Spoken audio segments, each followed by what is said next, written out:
Mas a gente tem falado sobre as marcas do verdadeiro cristianismo. Falamos sobre a importância da consagração, que é entregar sua vida a Deus. E se você não entregou sua vida a Deus, você precisa fazer isso, senão você está perdido.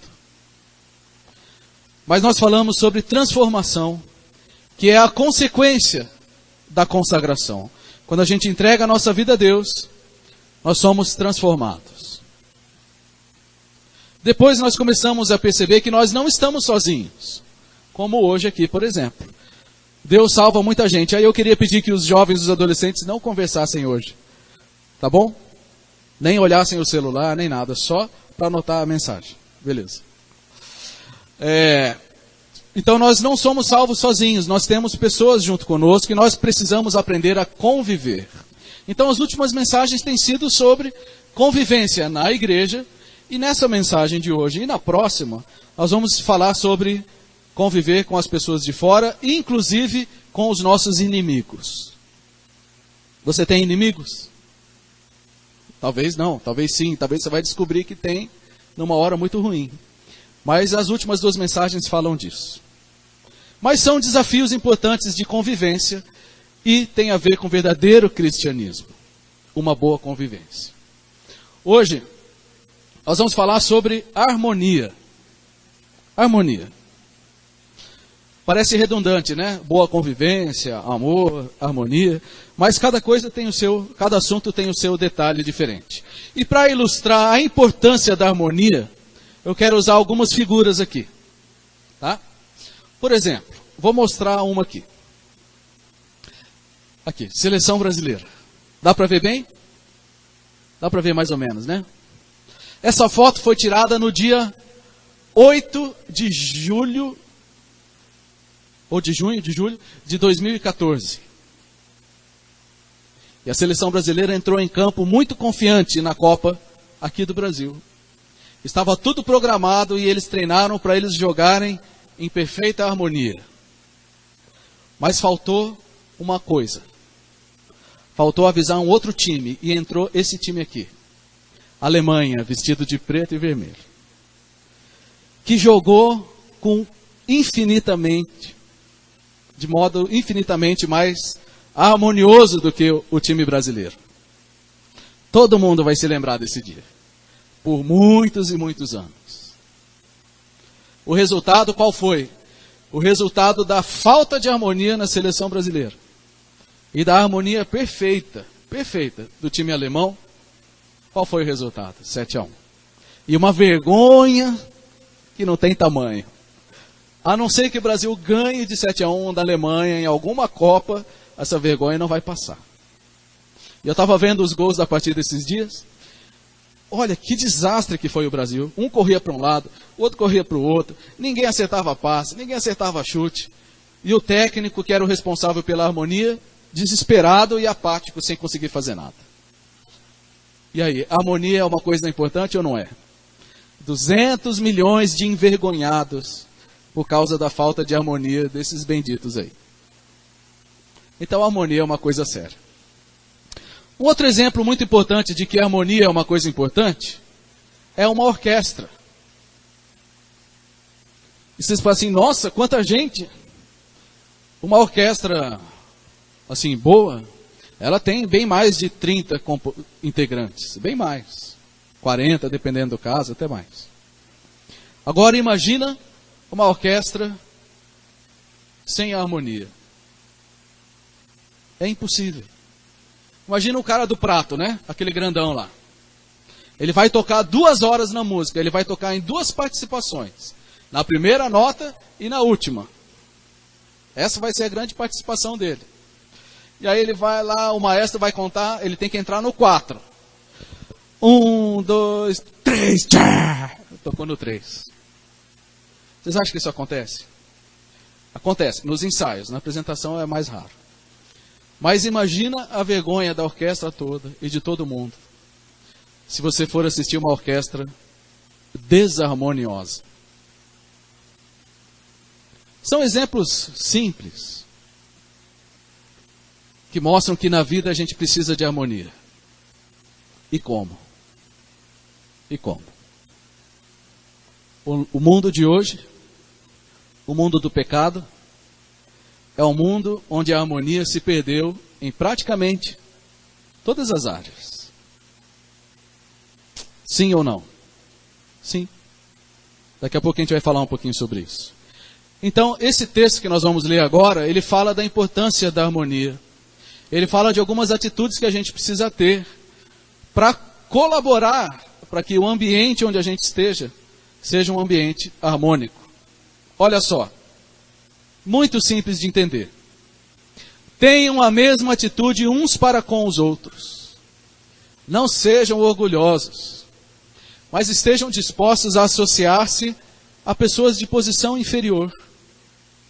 Não sejam sábios aos seus próprios olhos. Não retribuam a ninguém mal por mal.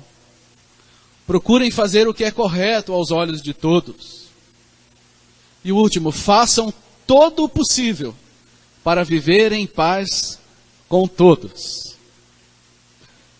Muito importantes esses conselhos, essas ordens do Senhor, que vão nos ajudar a buscar a harmonia na nossa vida, em todas as áreas. Então quero mostrar só duas atitudes dentro desse texto que favorecem a harmonia na igreja, que é o foco do capítulo, mas que leva para fora da igreja também. Tá?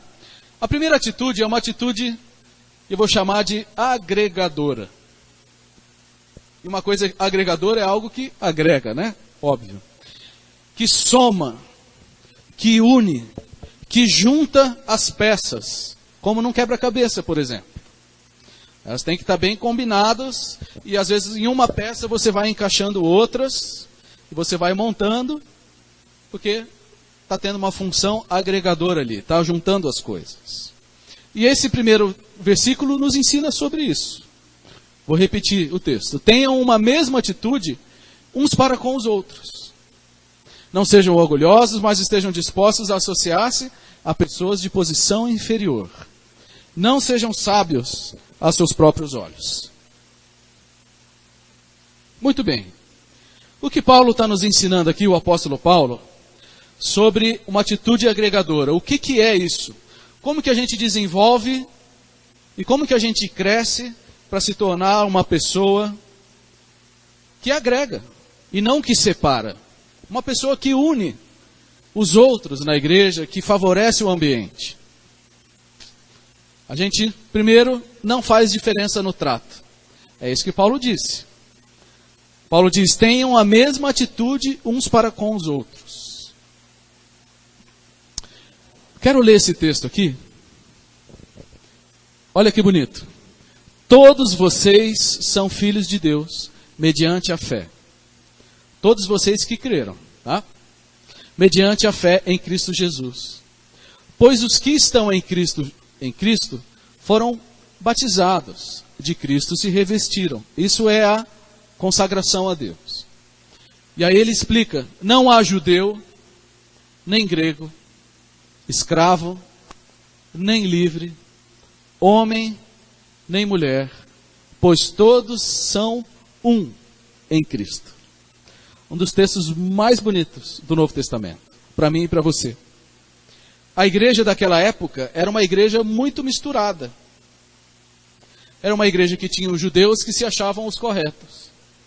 E eles olhavam os gregos como assim, esse pessoal aí tem muita coisa errada. E eles olhavam os escravos e falavam assim, esses aí não são nada. Os patrões olhavam os empregados e achavam que eles realmente eram só mercadoria. E os judeus, eles se achavam, né? Tem uma oração que os judeus faziam, uma oração por conta deles, tá? Não tem nada a ver com Deus essa oração. Ele fazia assim, um judeu bem consciente de quem ele era, né? Na cabeça dele. Ele orava assim, Deus, graças te dou, porque eu não nasci nem mulher, nem gentil. Essa era a mentalidade da época. E aí Paulo vem e destrói esse negócio. Ele diz assim, ó, na igreja não tem esse negócio de um é uma coisa, outro é outra coisa. Não, é todo mundo igual diante de Deus. Tem funções diferentes. Tem capacidades diferentes. Tem compromissos diferentes. mas em termos de valor, todos são iguais. E quando alguém faz diferença no trato, olha para alguém de um jeito e olha para o outro de outro, está ferindo a unidade de Cristo. Está ferindo a harmonia. Não precisa responder. Mas é possível que isso aconteça na igreja? É possível que haja preconceito no meio da igreja? De todo tipo? É possível. Então, a atitude agregadora não é automática. Ela precisa ser aprendida e desenvolvida e buscada. A cruz nivela a todos. A cruz nivela a todo mundo. Não importa a posição diante dos homens. Diante de Deus, somos todos iguais. A igreja, na igreja e por causa da cruz de Cristo, o patrão, o porteiro, o empresário, o diretor da empresa multinacional, a faxineira, cozinheiro, jardineiro, um estrangeiro, um estudante, um pastor, um professor, alguém que tem uma semana de convertido, todo mundo é igual. Não tem diferença. Quem cria diferença são os homens. Porque a Bíblia diz que Deus amou o mundo. Ele amou todo mundo. E a graça de Deus se manifestou salvadora a todos os homens. Então, meu querido, se tem alguma coisa no seu coração, e isso a gente tem repetido nas últimas 3 ou 4 mensagens. Se tem no seu coração algo assim que te dá um certo afastamento com relação a algum tipo de pessoa, ou com relação a alguém específico, isso não vem de Deus. E o propósito de Deus é que a gente lute contra isso. Amém? Amém? Amém.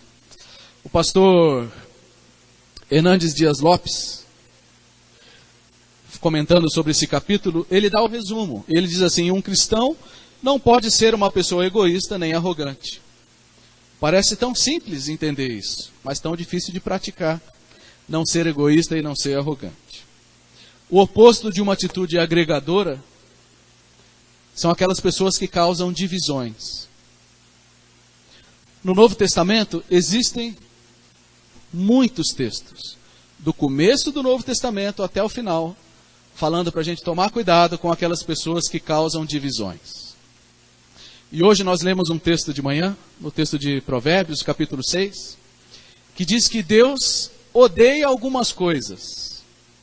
Deus ama o mundo, foi isso que eu disse. Mas Ele também odeia algumas atitudes. Língua mentirosa, olhos altivos, olhos arrogantes, pés que se apressam para fazer o mal, mãos que derramam sangue inocente, e o que Deus mais abomina, aquele que semeia contenda entre os irmãos. Sabe aquela palavrinha maldita, literalmente, que vai causar um problema entre as pessoas? A Bíblia diz que Deus abomina isso daí. Então eu não posso fazer isso, você também não pode fazer isso. Ao contrário, temos que buscar uma atitude agregadora. E a forma como um cristão trata os outros, como ele não faz diferença, ou se ele faz diferença, infelizmente, revela a qualidade da sua fé. Quer saber se alguém é maturo ou imaturo? Vê o jeito como ele trata as pessoas. Se ele trata todo mundo igual, maturidade. Se ele faz diferença entre as pessoas, é um crente michuruca. Não cresceu na fé. Tem oportunidade de crescer, mas ainda não cresceu na sua fé. Qual é o nosso exemplo maior? É Jesus. Jesus era agregador. Depois a gente vai entender uma outra coisa também. Mas Jesus era agregador no sentido de que as pessoas tinham liberdade de ir até Ele. As pessoas não se sentiam assustadas por Ele. Ele recebeu Nicodemos, que era um mestre da lei. Era um PhD, um doutor. E ele foi lá conversar com Jesus. Mas Jesus também recebeu as crianças. Jesus também recebeu uma mulher adúltera. pega em flagrante. Jesus recebeu e acolheu um leproso, vários, aliás, que ninguém acolhia. Então Jesus era agregador. E onde ele ia, tinha gente atrás. Né? E você?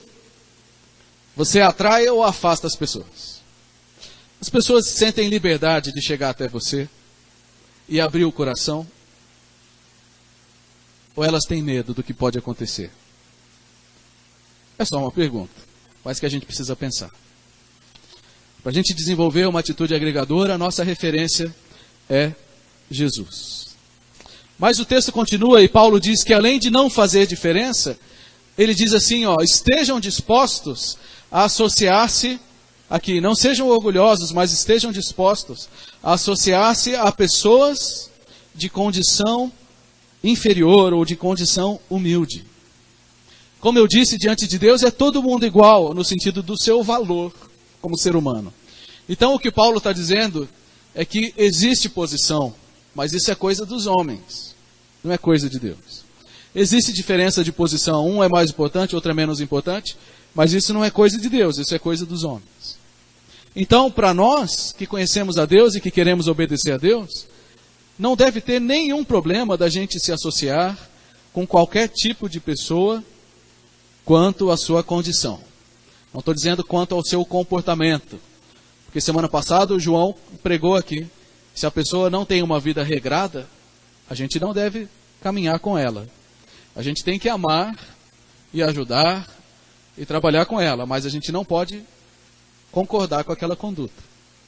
Mas o que Paulo está dizendo, não tenha relacionamentos seletivos. Não tenha amizades por interesse. Que tipo de gente que você gosta de fazer amizade? Nunca pensei nisso. Que bom, é um bom sinal. Mas tem gente que é um radar, né? Chega num ambiente novo, vê as pessoas que são mais populares, ou que têm mais destaque, e vão com aquelas. Por puro interesse de se associar com alguém que brilha mais. E que vai ter alguma oportunidade, talvez. O que Paulo está dizendo é, tenha relacionamentos livres de interesses. E nunca pergunte assim, o que eu posso ganhar? O que eu posso ganhar se eu for amigo dessa pessoa? Será que vale a pena eu ser amiga dela? Não estou falando de valores, tá, gente? Estou falando de coisas seculares, assim, de coisas da vida, de puro interesse carnal mesmo. Acho que todo mundo já ouviu histórias de pessoas que ganharam muito dinheiro e quando estavam com esse muito dinheiro, o que aconteceu? Muitos amigos, né? Casa cheia, se tivesse piscina na casa, a casa cheia, churrasco, um monte de gente, todo mundo tira foto, todo mundo tira selfie, uma hora acaba o dinheiro. Não fica ninguém para contar a história. É ou não é? É assim. O mundo é assim. E certamente, todo mundo, alguém conhece aqui histórias desse tipo. E o que Paulo está dizendo, na igreja não. Na igreja a gente se associa pelas pessoas e a gente faz amizade com as pessoas pelo amor e pelo interesse de abençoar a vida da pessoa. E não por aquilo que a pessoa pode me dar. Jesus também é a nossa referência nesse ponto. Porque Jesus foi associado a pessoas humildes desde o seu nascimento. E talvez você nunca tenha prestado atenção nisso. Mas Jesus nasceu numa cidade inexpressiva, nasceu num lugar secundário, que era um lugar onde os animais comiam, e a primeira visita do Jesus, o Rei dos Reis, o Senhor dos Senhores, as primeiras visitas, sabe quem foi? Os pastores. Não eram os pastores da igreja, não. Também não são nem um pouco importantes. A primeira visita foram os pastores que estavam cuidando do campo. Sabe o pessoal que não sabia ler, que não sabia escrever, que falava errado, que não tinha formação, que não tinha status, que não tinha nada disso? Foi para esses primeiro que Deus mandou os anjos. E falou assim, ó, vão lá visitar o rei porque o rei nasceu. Vocês acham que Jesus tem problema de se associar com gente humilde? De jeito nenhum. É tão bonito isso, quando a gente lê. Mas às vezes a gente não. A gente quer ficar perto dos Cristiano Ronaldo da vida. Neymar, né? Esses cantores. Esse pessoal famoso. Sempre tem um monte de papagaio em volta. E Paulo está dizendo, estejam com o coração aberto a se associar com aquelas pessoas que aos olhos do mundo não tem valor, mas que aos olhos de Deus tem muito valor. Grande desafio. Atitude agregadora. A segunda atitude... deixa eu fazer um parênteses aqui importante. O ano que vem nós vamos trabalhar na igreja com pequenos grupos. Ou com célula, como você quiser chamar. E esses pequenos grupos vão ser a forma da igreja funcionar. E já quero te avisar desde agora. Vai ser uma chance ótima da gente colocar em prática isso daí. Não vai ter escapatória.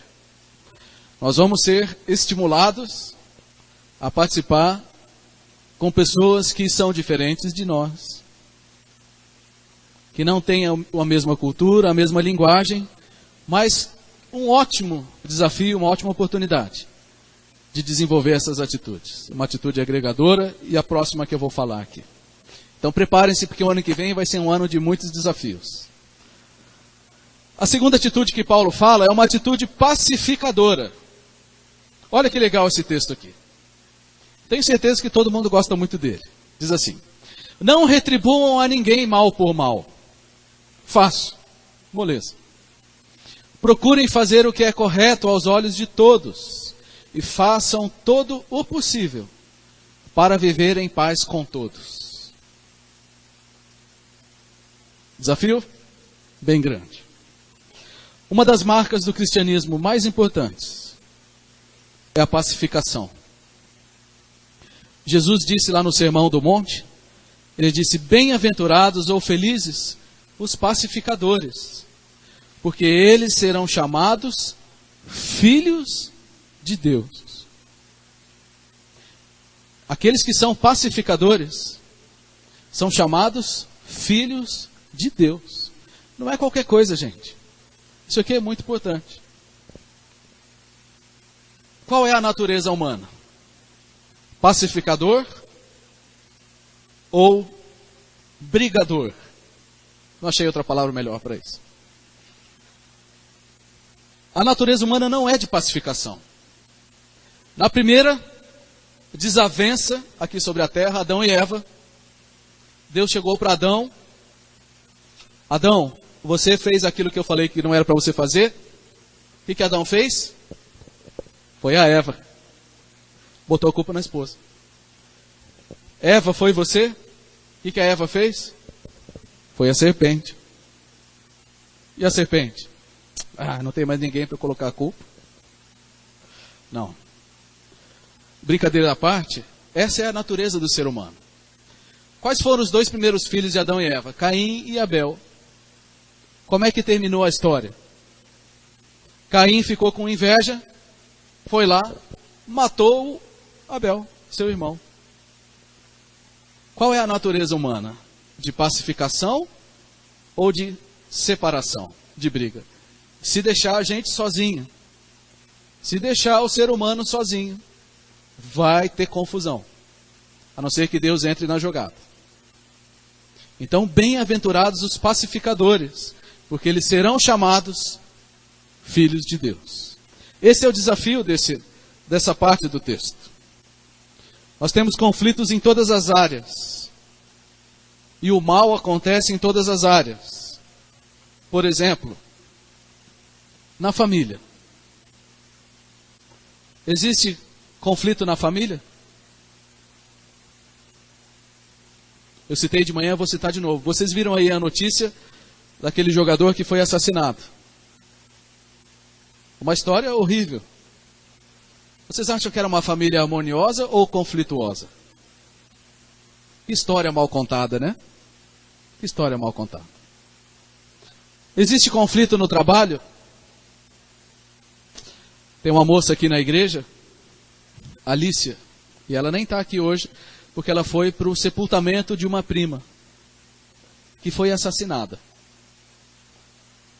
Quarta-feira, eu vi a notícia, saiu no site da Globo, ela foi assassinada por um colega de trabalho, porque ela não queria manter um relacionamento com ele, ele pegou uma faca de churrasco e matou a moça, de 20 e poucos anos.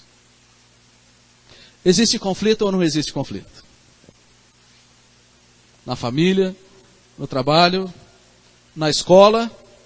Esses dias o Samuel me contou de uma briga feia na turma dele. Crianças de 10 anos. Que um arranhou o outro, chegou a cortar a bochecha. A natureza humana é assim. Nós somos assim. Eu sou assim e você é assim. A nossa vontade é de brigar. Mesmo que a gente controle e disfarce. Se o Espírito Santo não mudar o nosso coração, a gente vai matar um ao outro. E não me olhe com essa cara de surpresa. É assim desde o começo.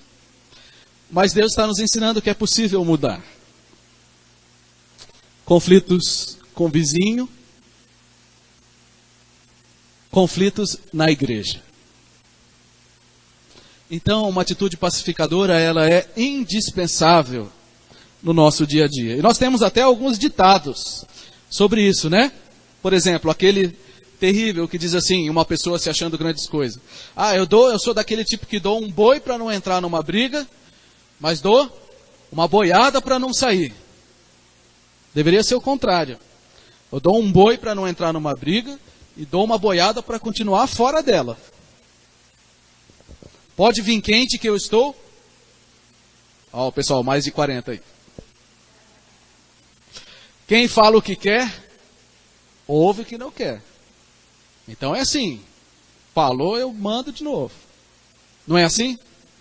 E geralmente quem devolve ainda sai achando que ganhou. Aí eu ouvi uma história muito engraçada essa semana. Encontrei no grupo pequeno. O patrão brigou com o funcionário, deu um esculacho no funcionário.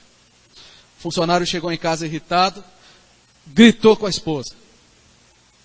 A esposa ficou nervosa, gritou com o menino. O menino ficou bravo, chutou o cachorro. O cachorro ficou nervoso, foi para o quintal, mordeu a primeira pessoa que estava entrando. Era o patrão que tinha vindo pedir desculpa. Que falta que a pacificação faz, né? Se tivesse encerrado o problema antes, não tinha acontecido tudo isso. Você é do tipo que põe lenha na fogueira? Você é o tipo que apaga o fogo com gasolina? Ou você é um pacificador?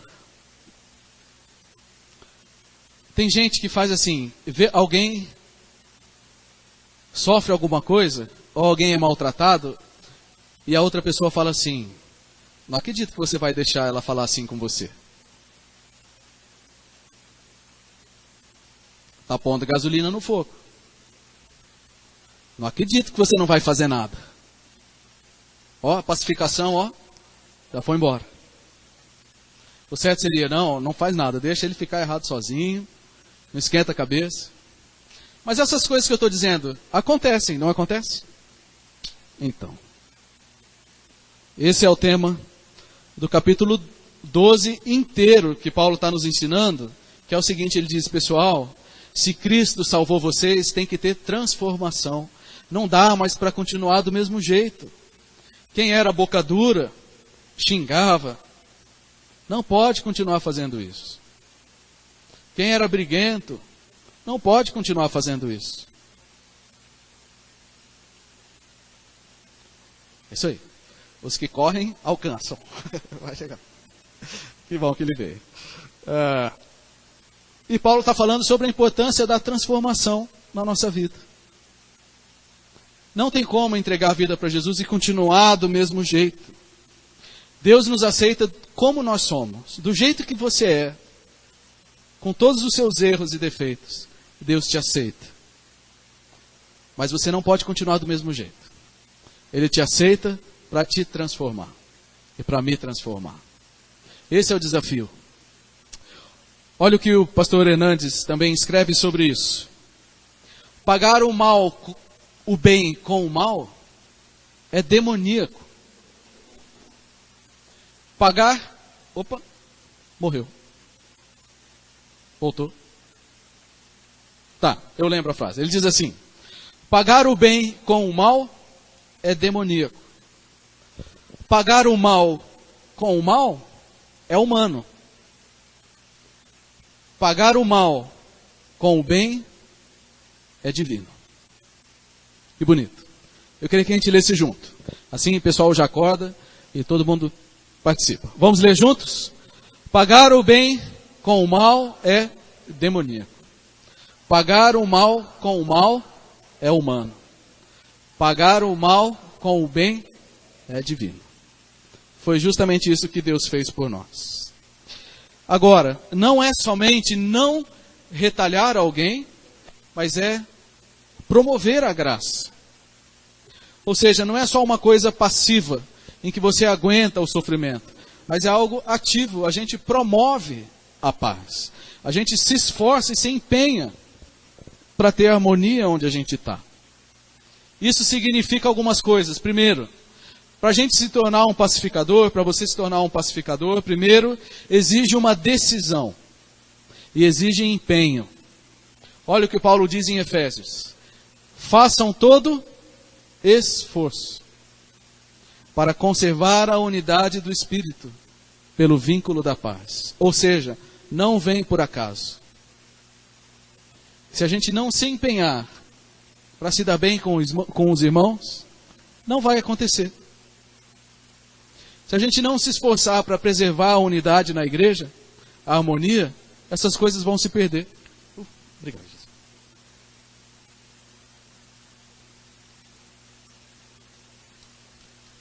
Então exige uma decisão se tornar um pacificador. Não é algo que vai acontecer por acaso. Segunda coisa, não crie conflitos desnecessários. Olha quanta coisa prática aqui. Olha o que Provérbios diz. O começo de uma briga é como a primeira rachadura numa represa. É bom parar antes que a coisa piore. Não acredito que você vai deixar ele falar assim com você. Vou deixar sim. Pode falar o que quiser. Não acredito que você não vai fazer nada. Vai deixar barato? Vou deixar de graça. Acaba com a briga antes dela começar. Não crie conflitos desnecessários. Quantas brigas a gente arruma por coisa pouca? E eu tenho um conselho. A gente tem que sempre perguntar o seguinte: qual é o objetivo dessa minha briga?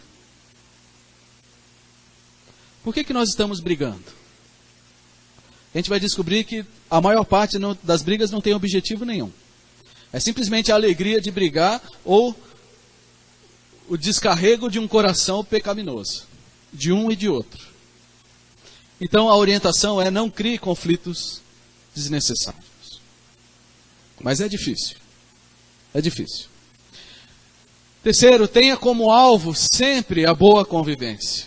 Sempre a boa convivência. Jesus registra no livro de Mateus o seguinte: assim brilhe a luz de vocês diante dos homens, para que vejam as vossas boas obras e glorifiquem ao Pai de vocês que está no céu. Então vou repetir o que eu sempre digo. Um cristão que diz que já entregou a vida para Jesus, ele tem que ser um bom funcionário. Na verdade, ele tem que ser o melhor funcionário. Ele tem que ser um bom chefe. Ele tem que ser um bom aluno. Talvez ele não precise ser o melhor aluno de nota, porque isso depende dos neurônios de cada um. Mas tem que ser um bom aluno no sentido da dedicação, do respeito e do comportamento. Em qualquer área da vida. As pessoas estão olhando para nós. O que é que eles estão vendo? Ter sempre como alvo a boa convivência. E por último, ter a paz com todos, ou buscar a paz com todos, quando possível. E aqui é um problema. Porque a gente usa esse texto errado às vezes. Ter paz com todos quando possível. O texto é assim, ó. Façam todo o possível para viver em paz com todos. O que você entende desse versículo? O que esse texto está nos ensinando é que haverá momentos em que será impossível. Se o texto está dizendo que façam todo o possível, é porque vai ter momentos que vai ser impossível. Mas deixa eu dizer uma coisa para que ninguém se esqueça. A decisão de não viver mais em paz tem que ser sempre do outro e não minha. Se duas pessoas não vão mais viver em paz, por exemplo, se eu, por alguma situação, algum relacionamento foi interrompido, não pode ser por uma decisão minha de não mais viver em paz com a outra pessoa. Tem que ser responsabilidade dela. Deixa eu explicar. Lembra da história do filho pródigo, que depois se tornou o filho pródigo? Ele saiu de casa. Quando ele decidiu sair de casa ofendendo o seu pai, o pai dele não podia fazer nada. Foi uma decisão do outro. O outro decidiu interromper aquela relação. E o outro saiu de casa. Mas qual era o coração do pai? O coração do pai sempre esteve aberto ao outro. E na primeira chance que o outro demonstrou o interesse de voltar, o pai o acolheu. Então é isso que eu estou dizendo. Façam todo o possível para viver em paz com todos. Ou seja, vai ter relacionamentos e vai ter situações que vão ser impossíveis. Mas que nunca seja por culpa minha, nem por culpa sua. Que seja por decisão do outro. Pelo erro do outro de não querer caminhar com você. Mas não por algo da sua decisão. Estão entendendo? Sabe por que é muito fácil a gente chegar a isso aqui e falar assim, mas não dá para conviver com aquela pessoa. É impossível. Por que é impossível? Não, porque ela é muito chata. Ela é muito não sei o quê, ela é muito não sei o quê. Você não conhece como é que é. Não conhece a peça. Não é isso que o texto está ensinando. Ele está ensinando que a não ser que o outro, claramente, o outro não queira mais o relacionamento com você, você é responsável por manter um relacionamento pacífico com ele. Mais difícil, né? Mas é muito mais profundo e muito mais correto. Então, aqui também tem um outro detalhe, que é a hora de se posicionar. Porque a gente tem que tomar cuidado com isso. Com licença. O limite da paz entre as pessoas, o limite da paz é o limite da verdade de Deus e da santidade.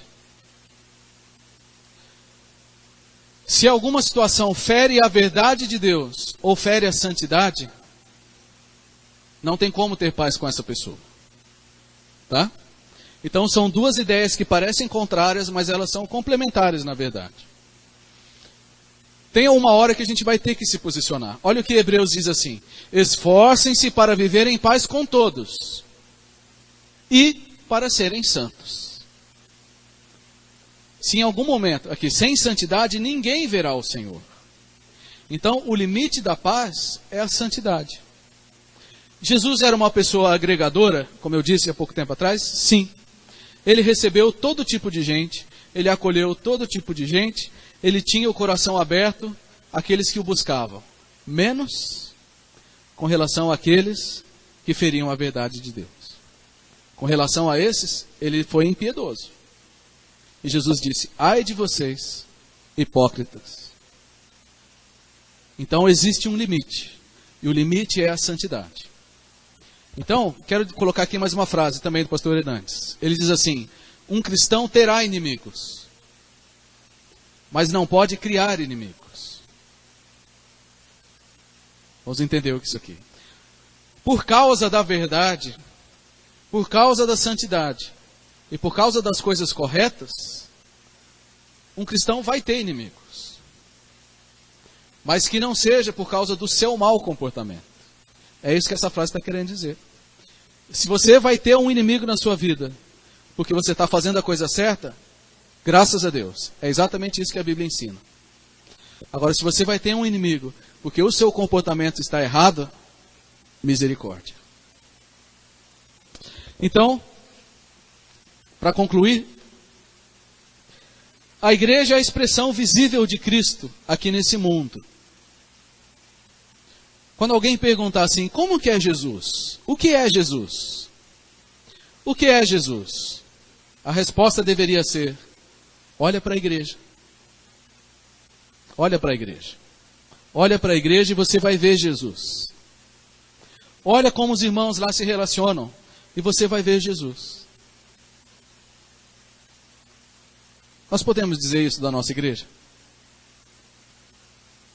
Digamos que alguém aí da cidade pergunte assim, puxa, eu ouvi falar de Jesus. Que negócio é esse de Jesus? Como é que eu entendo mais sobre Jesus? Será que alguém poderia dizer assim, ó, vai lá na Avenida América 737 na IBR, vai lá que você vai entender o que é Jesus.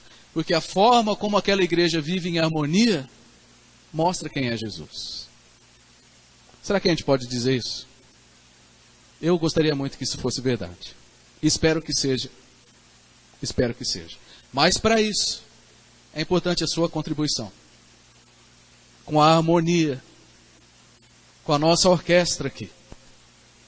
Cada um tem uma participação. E para isso é importante nós desenvolvermos uma atitude agregadora. De somar ao invés de dividir. E uma atitude de pacificar ao invés de botar gasolina na fogueira. O nosso exemplo é Jesus. Ele é o exemplo perfeito nisso aqui. Queria chamar o pessoal que vai cantar aqui. Nós vamos cantar uma música que fala, é uma oração que diz assim, Senhor, me dá um coração igual ao teu. Eu conheço os meus defeitos. Eu conheço a minha impaciência. Eu conheço a minha vontade de irritar, de se irritar, de me irritar. E você conhece os seus limites. Você conhece as suas palavras. E eu queria que você conversasse com Deus sobre isso. E falasse assim, Senhor, me ajude a ser um instrumento de harmonia. Em casa, na igreja, no trabalho, na faculdade, na escola. Eu queria que você realmente fizesse isso. A palavra de Deus serve para nos desafiar.